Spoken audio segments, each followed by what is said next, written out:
बुलढाना जिले में पुलिस ने एक बोलेरो वाहन से 26,28,000 मूल्यों का गुटखा जब्त किया है। वाहन को रात के गश्त के दौरान अब्दुल हमीद चौक पर रोका गया था, लेकिन चालक मौके से फरार हो गया।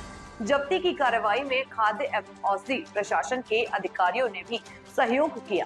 फरार आरोपी के खिलाफ मामला दर्ज कर लिया गया है। इस कार्रवाई का नेतृत्व बुलढाणा जिले के वरिष्ठ पुलिस अधिकारियों ने किया। अशा खबरेवरून रात्र गस्त पाळीवर असलेले आमचे पोलीस अंमलदार हे अब्दुल हमीद चौकात गेले तर तिथे गाडी उभी होती आणि त्या गाडीच्या आसपास काही लोक उभे होते।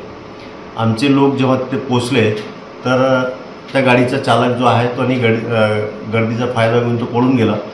सदरची गाडी आमच्या पोलिसांनी पोलीस स्टेशनला आणून लावली आणि त्यातला माल खाली केला।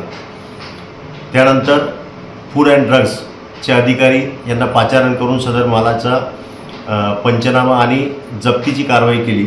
तर त्याच्यामध्ये एकूण 26,28,000 रुपयाचा गुटखा मिळून आला आणि या गुटख्याचा गाडी असा एकूण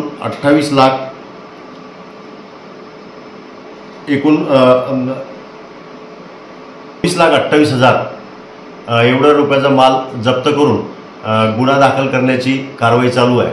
सदरची कारवाई ही माननीय पोलीस अधीक्षक